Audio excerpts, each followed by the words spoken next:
Cycling is a wonderful thing, and because we love it, we want to work in it, hopefully on our own terms. Though not all cyclists are like us. We meet people who cycle for all sorts of reasons, and maybe we should ask ourselves, what do I do to get work from all these different types of cyclists? And that's marketing.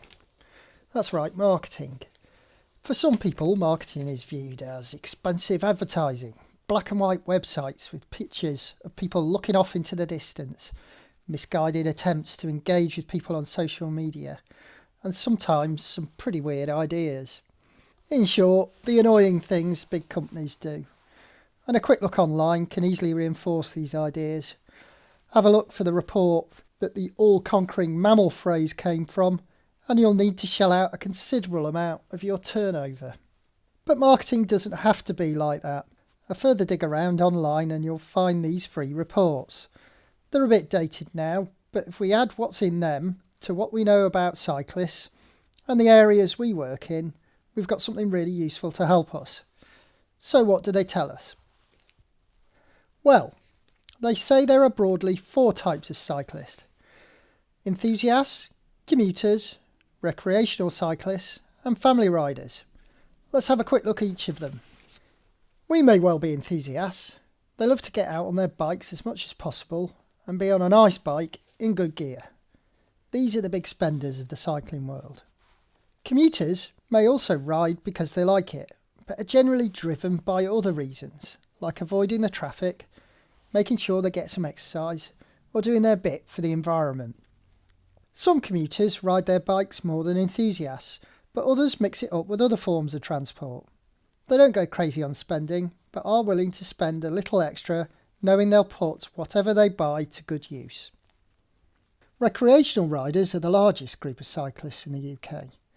They're not obsessed with cycling, but enjoy seeing the world by bike and getting a bit of exercise while they're at it. They're not big spenders, just getting the essentials they need.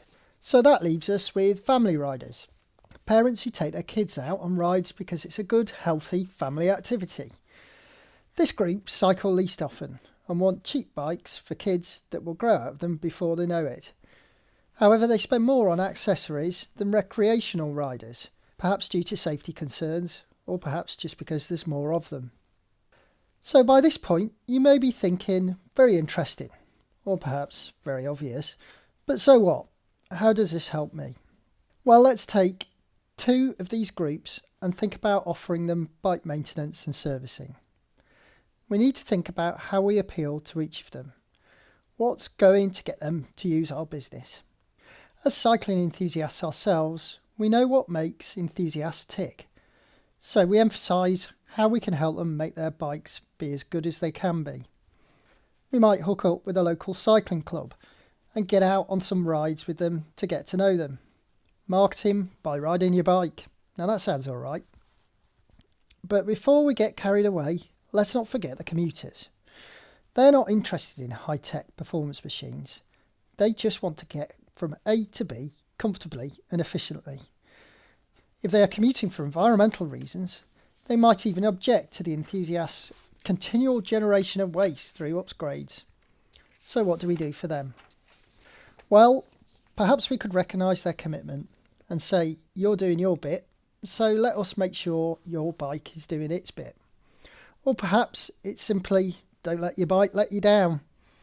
They're not out on club runs, so perhaps we offer some roadside bike checks on busy cycle routes, or at least get some posters up where they might pass by.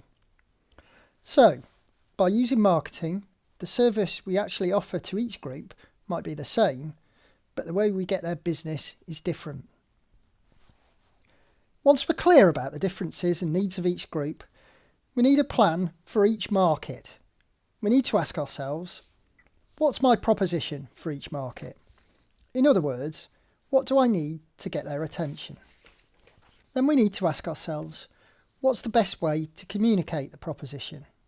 Social media, events, advertising, or perhaps something else? Once you've got their attention, you need a call to action. In other words, what do you want them to do? Do you want people to drop by to see you, give you a ring, visit your website, or what?